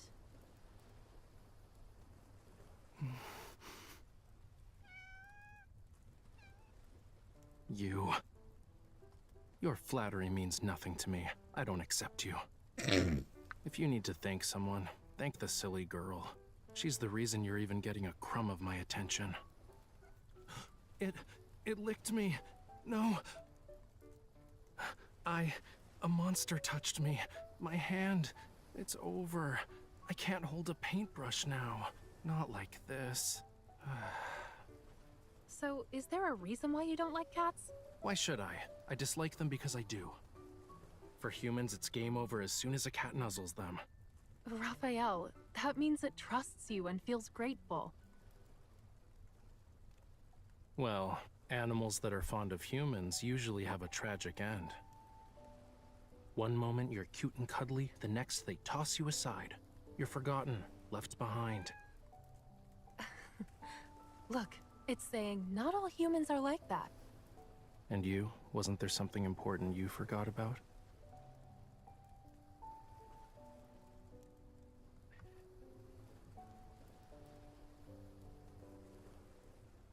So I want to, before we we move forward, that line is very telling, and I want to read it again because I think it gives us a lot of insight into Raphael's character, especially right now. So I want to read it again. Raphael, is there a reason why you don't like cats? Why should I? I dislike them because I do. For humans, it's game over as soon as a cat nuzzles them. Raphael, that means it trusts you. It feels grateful. Well, animals that are fond of humans usually have a tragic end. One moment you're cute and cuddly, the next they toss you aside. You're forgotten, left behind. Look, it's saying not all humans are like that. And you? Wasn't there something important you forgot about? That right there, you're forgotten, left behind. One of his core wounds, Raphael's primal wound, I would say, is about abandonment. And while it's not necessarily intentional or malicious, on her part, MC didn't go out of her way to forget him or to do what she did. It doesn't negate what Raphael experienced, especially for those of us who actually played through the entirety of See God and how that ended, where she took choice from him. And here he is again, and she forgot him. She has good reasons for forgetting him. I mean, the chrono shift catastrophe and her memory going a little wonky as it is designed to do. But when you really dive into Raphael's story, and just unfortunately the way things wove in and out with them and fate, it's unfortunately he is left with that wound, and he's left with the reality of, no matter how much he loves her, no matter how much he devotes himself to her, they will be separated. And she, whether you want to call it a blessing or a curse, never remembers. But he does. He always remembers. And that is a burden. That is hard to carry. That is weight on his shoulders. And so he is, as I said, in the beginning of their relationship here, he is constantly push-pulled between that trauma and his devotion to her and his love for her. But that right there, one moment you're cute and cuddly, the next they toss you aside. You're forgotten, left behind. That right there, that is Raphael's core wound.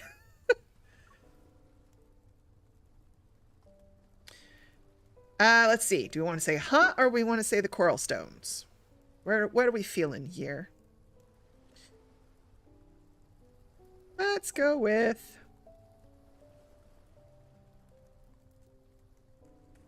He is very cool and very charismatic.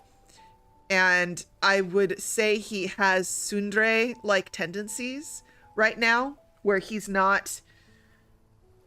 He says one thing and does another. With her, like, he'll come across very aloof and detached, but his actions say something totally different with him right now. Let's go with Something important? What do you mean? Nothing. We'll have more opportunities to get as many of those as we want. Today, we got lucky. Isn't that the protocore from the Deluge Wormlord? I didn't think you'd be able to find it. I see that twinkle in your eyes, you know. But this protocore is mine. Here's payment for your services. You actually remembered. The nest.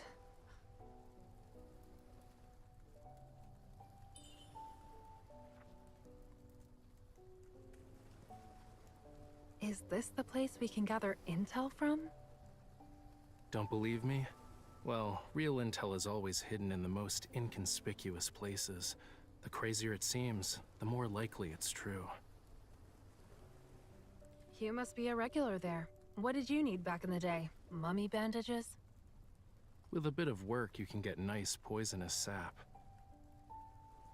But for a hunter such as yourself, you're better off wearing a disguise before going in. Like what? Like, at least stop flashing your hunter's watch around. Also, it wouldn't hurt to pick up some of the local lingo. I'll proceed with caution. It's okay. I'm a generous employer. Since I hired you as my bodyguard, I'll cover for you when it matters. But I must warn you. In places like the Nest, you have to pay a very high price for obscure information, especially for stuff involving mysterious protocores. We're saved. Let's call it a day, yeah?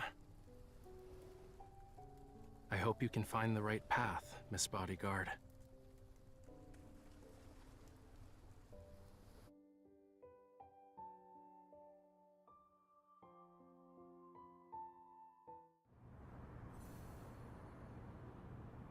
I really do love how Infold has written each of the love interests. They're so layered and nuanced, and you learn something new even when you go back to rewatch things. I know some of you are probably seeing this for the first time. Some of you are refreshing your memories on where we were, where we started, and how we got to where we got. But Raphael was definitely one of those characters for me that was a slow bloom in terms of his layering, his emotional complexity. and the evolution of his relationship with MC. Now, to be fair, I was started 9 or 10 months after the game first initially released, so I was already behind. And I think that also made it difficult for Xavier and Rafayel to fully come into my focus because I was missing so many cards. Zayne was very accessible to me. Like, I clocked him, figured him out. And I don't just mean his eyes and his back, though those were lovely, but I mean the complexity of his character. I absolutely, like, I gravitated to Zayne first of the original 3. Yes, Nikki, I did absolutely join Love and Deepspace because I saw the Sylus trailer and maybe some pieces of Grassland Romance and went, that one's mine. We're gonna ride that ride. But for the original 3 release, Xavier and Rafayel to me are the ones that take time. There's a lot happening. They both to a degree have some abandonment issues. They're slow to open. But once I don't have all their cards, but I've gotten more and I've been able to delve more into their storylines. They really opened up for me. The complexity of them, the layering of their decision making, and why they react the way they do, the lore bits.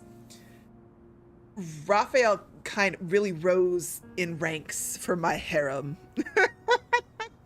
And it is really sad to say that Caleb had to get really traumatized before he kind of went up in my estimations. He was a little too boy next door, a little too cliche for me. I was like, yeah, you're kind of cute, but not doing much to me. And then he got traumatized, and some of that crazy popped out, and now he's number 2 in my harem. And I should probably be speaking to my therapist about that a little bit more than I am. But Rafayel came up for me as well, and then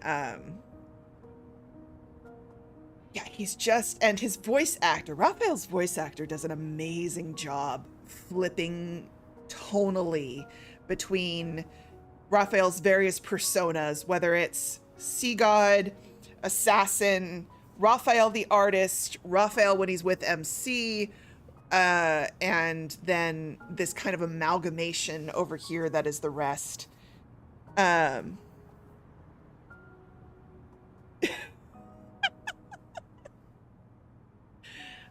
King, are you volunteering to be just locked in an attic generically? Or are you hoping Caleb's there? I think you need to specify. It's really important with Nikki that you specify these things.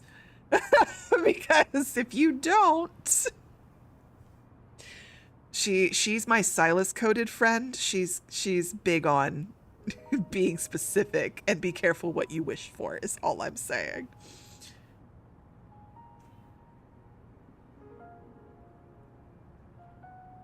Yeah, big on deals. She collects favors like Pokemon. Oh, immediately caveats, and fulfilling desires ... appropriately. Yes, honey. You got to add that. You got to add that extra layer.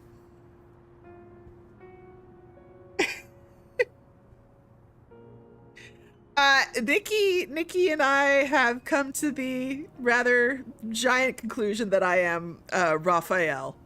I am very much Rafayel, especially when it comes to content creation. The amount of times I have had to get on this phone to Nikki and be like, can you just do the damn logistics? I just want to make my art. I just want to talk about the boys. Today alone, fix this. I am all the theatricality of Rafayel with Zayne levels of analysis. I'm a fun creature, but I am the Rafayel coded friend with a Zayne brain. is how that has all come together. Let's see, where are we? Ah, yes. Ooh, desecrated soil. Look, I totally said that one right. Desecrated soil. That's where we're going.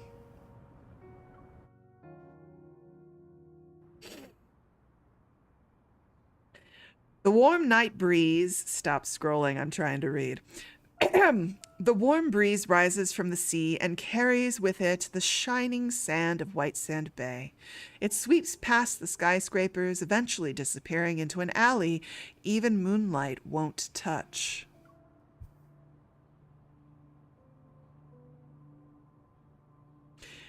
At the end of the alley, electronic waste hidden from Lincoln's daylight is no different from rubble.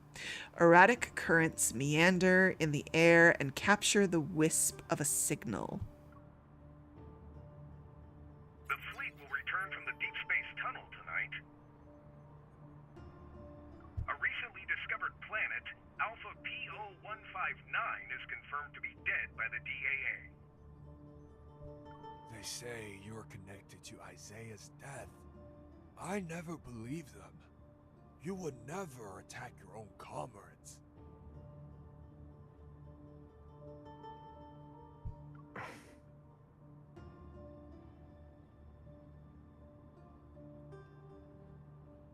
Well, hello, Xavier. As you can see, I'm a monster now. You don't want to end up like me, right? But sooner or later, you'll be walking down this path as well.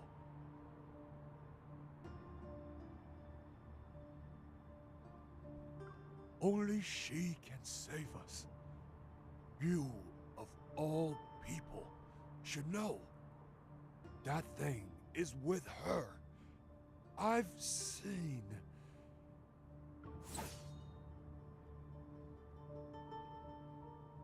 A gleaming blade rests against the man's throat. He stops talking immediately. He doesn't even dare to swallow. Until that day comes, no one should even think about getting close to her. The same goes for me.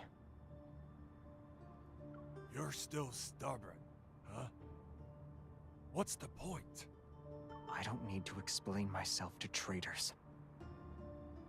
That's how you're describing us? Have you forgotten about your home? Our home? Xavier, you're the traitor.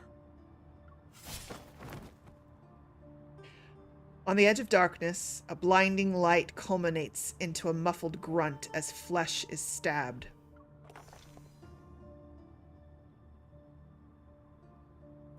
The collapsed figure transforms into specks of light, soon corroded by black particles. They dissolve into the cracks of the road. Clink. He picks up the item and steps out of the alley, his feet crushing the messy reflections of neon light scattered on the dirty water's surface. Cleanup isn't necessary. No one would notice there being one less person of their kind. Besides, the city is riddled with filth.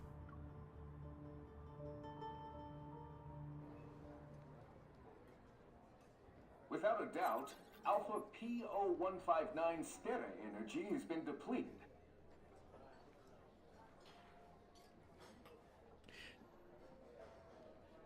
Yes, Miss. I always interpreted that line to be referring to the Aether Core. Or at least the fragments inside of her. At least for the moment. There's a couple of ways that could be interpreted, but from where I'm sitting, given who is talking to Xavier and what they're talking about, I'm assuming it's the Aether Core. That is what the voice was focused on. What we're seeing is a faint glimmer emitted from the farthest reaches of the universe, an echo from 300 million years ago. A young man tosses something over to the bartender behind the counter and plops onto a corner seat. A loose, woolly hat keeps his face covered in the shadows. Since when was the nest interested in astronomy? How am I supposed to know? Blame the Deep Space Tunnel. We've never been this close to the cosmos before. The bartender looks down and sees a damaged protocore. He uses a bar towel to wipe off the crimson smear lingering on it. You always take bounties but never accept the rewards. I wonder if you have a grudge against them. Isn't gathering personal information your specialty? Besides, it's possible that I'm on your bounty list too. Tomorrow night, it'll be hunting day again. Will you join in on the fun? Someone deliberately stirred up some trouble in the nest today, but he doesn't have the patience for it. Not interested. Where is it? The bartender shrugs. He reaches under the counter and pulls out a dark-colored envelope. Sliding it over, he leans in. Don't say I didn't warn you. Pay attention to wondering eyes. Seriously, Nikki, I'm totally flashing to when Xavier put a bounty on his own head. In his birthday card. That was so good. He's been doing that since the beginning. There are 3 pairs. It's likely his actions in the alley caught their attention. After all, birds of a feather flock together. If he makes his move here, he'll have another bounty on his head. He needs to be more careful in Lincoln from now on. Traces of light begin to coalesce into a long sword in his right hand. It's right over there. I wish you the best of luck, miss. Thanks. Inside the dimly lit bar, every face is indistinguishable. There are beasts lurking in the dark. Only an open door allows bright light to spill in. From that single beam of light, the silhouette of a girl emerges. It's unexpected, subtle. The animals are growing restless. He pauses for a moment and pulls his hat down. The light sword in his hand quickly dissipates. He stands up and heads straight for her. As their eyes meet, he sees surprise flicker in her gaze. Follow me.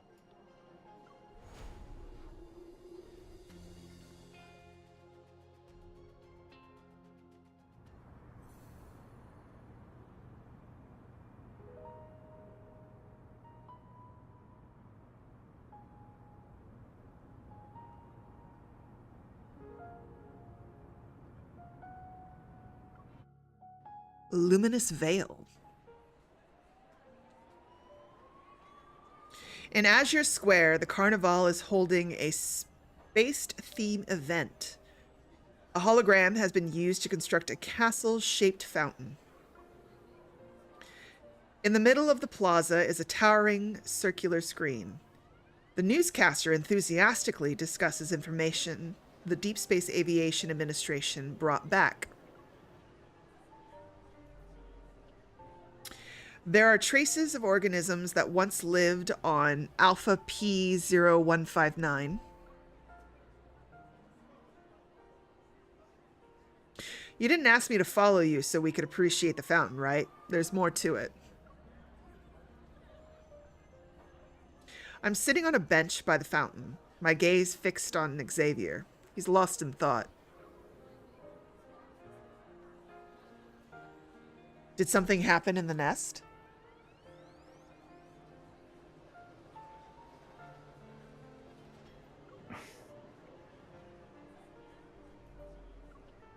Not yet.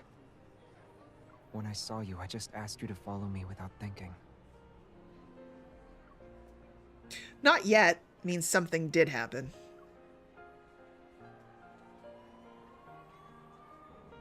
I glance at the bustling crowd. I still feel uneasy, but even with potential threats following close behind, they wouldn't strike out in the open.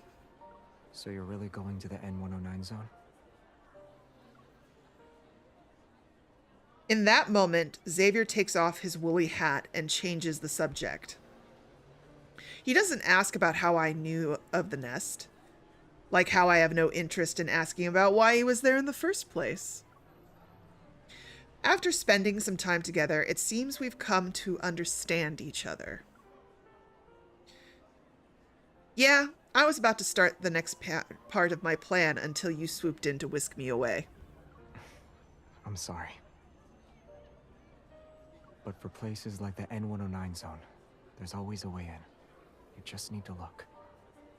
Surviving, or escaping for that matter, is the real challenge.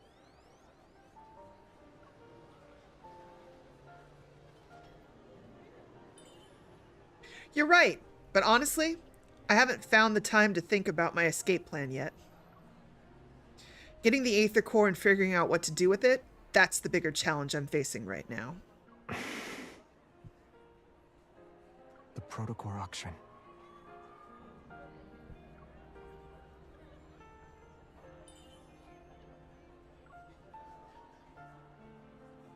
Weren't a ton of Onokainis' protocores destroyed by Lumiere? Why are they holding an auction? It's to deal with their partners. So their business transaction was ruined. Yeah. If Onokainis does nothing, those partners won't let them off so easy. That's why they're selling a high-grade protocore at the auction. It will go to the highest bidder. The Aether Core, huh?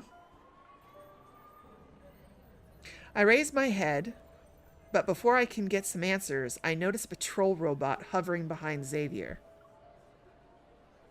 Its rotating eyes are locked onto us. The faint red beacon flickers our way. Xavier, behind? Don't look at it.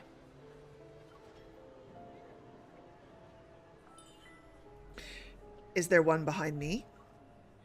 Mm. Xavier stretches the woolly cap. Stretches? Okay. Sorry, visually I was like, how are you stretching the cap? Xavier stretches the woolly cap in his hand and puts it on my head. Is a disguise really gonna work?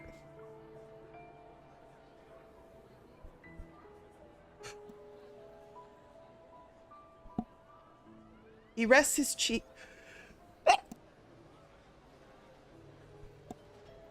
Oh my gosh. Trying to read and not sneeze at the same time is just not working. He rests his cheek on his hand and scrutinizes my appearance. Thank you, Nikki. Then a hand reaches out to pull down the hat. Suddenly, I'm plunged into darkness.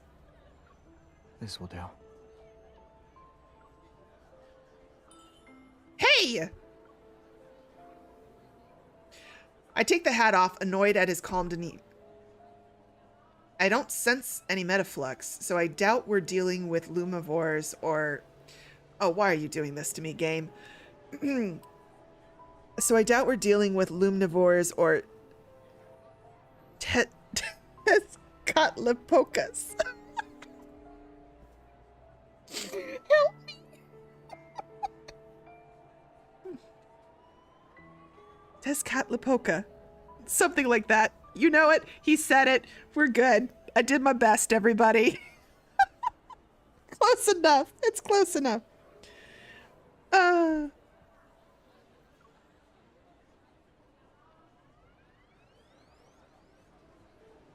people trying to capture you finally decided to show up, huh?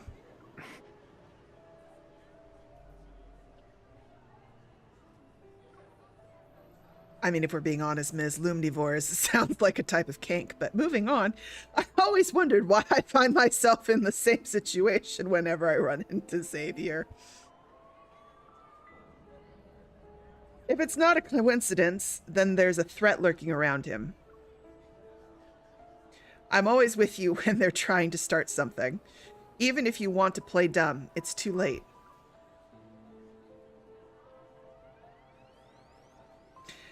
Xavier says nothing. Instead, he turns to look at the sprawling network of paths in Azure Square. Flying above everyone, the patrol robots, their eyes whirring, stop moving. Their focus shifts to the fountain. I need to borrow it. Borrow what? A ball of light appears in his palm. It dances around my right hand, ears flickering. I hope it's not a joke. I sigh and place my hand over his heart. The waves caused by the resonance evol ripple from my fingers. The fountain bursts into a shower of dazzling light, countless tiny droplets scattering. The spectacle reminds me of fireworks as vibrant as an oil painting. Why did you? What I see next stuns me. A sharp light concealed within the water spray and fireworks pierces through a dozen hovering patrol robots. They tremble mechanically for a moment before plummeting silently into the bushes one after another.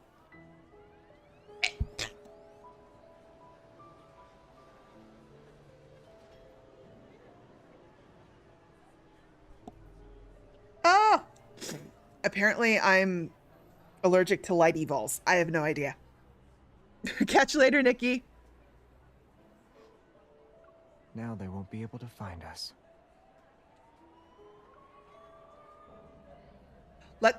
He lets go of my hand, kicks a fallen robot aside, and lets it roll into a nearby pool. Let's go. Or would you like to stay here for a bit? The flickering light makes it difficult to see his expression. Shaking my head, I grab his wrist.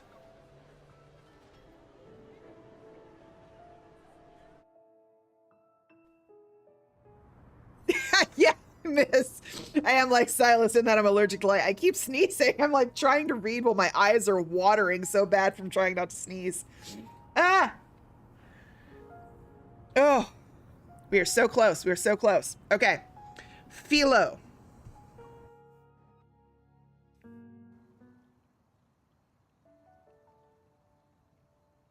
See, Ms., this is what you were thinking of. The locals have already forgotten when Philo, a flower shop, first appeared on a street corner. Tiny blue, star-like flowers cascade from the third-floor balcony and envelop nearby buildings. The owner seems to have mysterious friends. On nights with little moonlight, one can often see starlight surrounding the backyard like fireflies. At midnight, Jeremiah locks the front gate. He carries a withered laurel. He enters the backyard and, with some effort, squeezes past the glass door of a greenhouse. Out of nowhere, a beam of light bursts through the door behind him, landing next to a cluster of wayleaf sea lavenders. Xavier, you nearly scared me to death. Didn't you promise to use the door like a normal person? As soon as the words leave his lips, a girl peeks out from behind Xavier. She has an apologetic look on her face. What in the... He sees the other person's face and freezes like a wind-up doll whose batteries just died.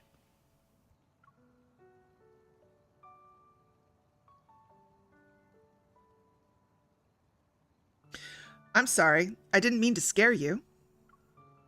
The florist, Jeremiah, looks to be around Xavier's age. When he saw me, he only showed two emotions, surprise and bewilderment. Xavier, your friend is freaking out. Holding a small spray bottle, Xavier waters the dying laurel. He's not young anymore, so he's a bit slow on the uptake now. He's so mean to Jeremiah. Like every time. Ah, long time no... welcome to Philo. Right, Xavier mentioned you before. You're colleagues, I'm pretty sure. It's a pleasure to meet you. This is called, "Hi, my name is Jeremiah, and I was not expecting someone from my past to just blow in with no warning. Thanks, Xavier. Now I gotta cover this up and pretend like I have no idea who you are, ma'am."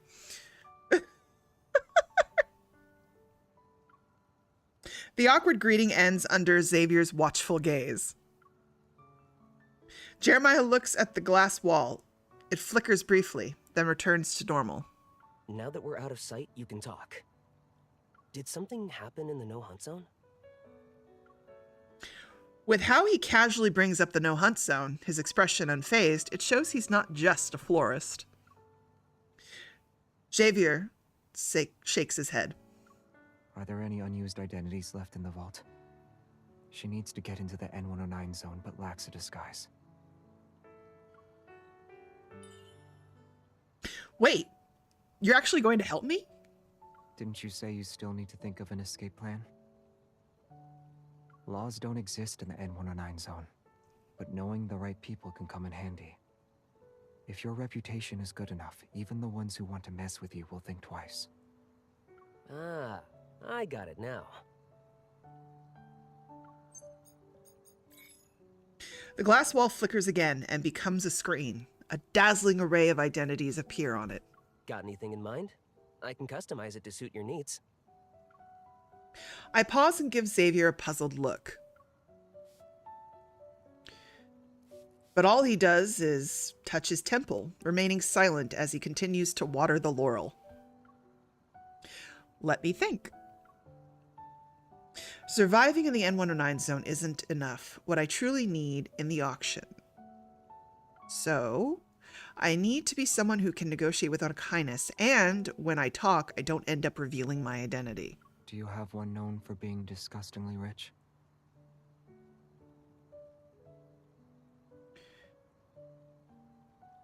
Do you...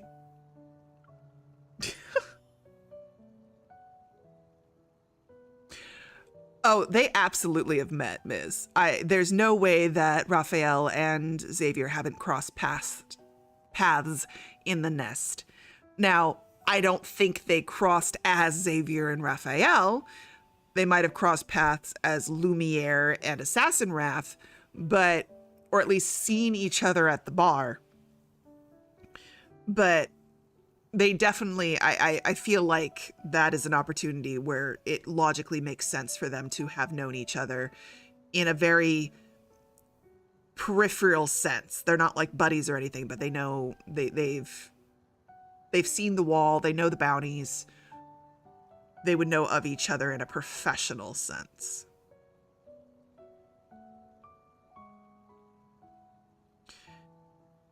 And yes, that's also, Ms., a very interesting point that when it comes to Raphael's timeline, not Raphael, Xavier's timeline,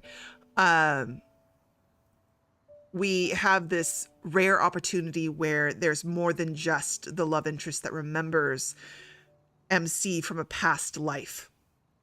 Because Jeremiah remembers, as well as every single backtracker. But Jeremiah also remembers her and was friends with her. Not in a, I was there at the time, but in a, we hung out, did school stuff, and I helped you drive Xavier a little nuts when he was being dense.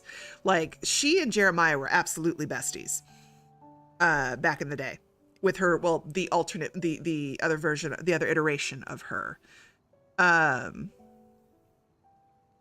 So that's a unique opportunity. And I don't think we actually discuss enough how that must feel for Jeremiah to see this person who technically they left behind in the future to be suddenly here in front of him again. This person that I'm pretty sure he missed. And so it's a bit bittersweet for him, I feel, to have her back in his life again. And for the most part, however, he can't even talk about why it's bittersweet or how he feels about it. In a different sense than Xavier, because Jeremiah's not in love with her like Xavier is. But there's still that kind of, I wish I could tell you all these things, but I can't tell you all these things. And so I have to moderate my behavior because the inside jokes that I would make with you, because that's what you do when you're friends. You create a language, you create inside jokes and tells and things. All those are suddenly going over her head because she doesn't remember them because it's not her, not his her. It's the new version of her that he has to create,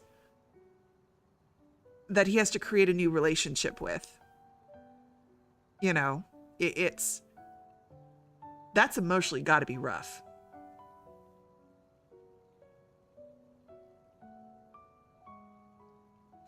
Oh, they're critical, King. Absolutely. If you have the Lightseeker myth cards, you need to play that storyline. There is so much there that is absolutely relevant for the main storyline, especially the most recent chapters that have been dropped. They're critical. They're absolutely critical. So if you have not done the Lightseeker storyline, definitely do them. Because, and I mean, if you ever get the opportunity to get Dark Knight, because Dark Knight is a continuation of the Lightseeker myth, it all comes together through all of it, actually. So don't skip it. I mean, it may not hit you as hard as the other myths, especially if Xavier is not your main boo, your main squeeze, but there's still a lot of lore there that is absolutely relevant and definitely worth it. And so I would highly recommend you do the Lightseeker myth, especially before we get to those chapters later, when we hit that point in the main storyline. It'll make much more sense. So you're not going, why is there a random clock tower and why do I care? You need the full emotional impact of that clock tower. You gotta know. Okay, continuing on. As the rapid clacking of a keyboard fills the room, images gradually come to life on the screen. A young woman, perfectly dressed, is about to step into a black limousine. Men in suits are by her side, along with a group of fully armed guards. She wears an intricately designed veil. Beneath it is her face. My face. Heiress from the Grand Duchy of Guarans. Born with a diamond spoon, your wealth rivals that of nations. What do you think? Isn't it a bit too much? Jeremiah nods and once again gets back to work. The woman on the screen now wears a black outfit. Everyone else follows suit.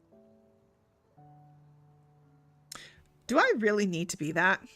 It won't work if it's not intimidating enough.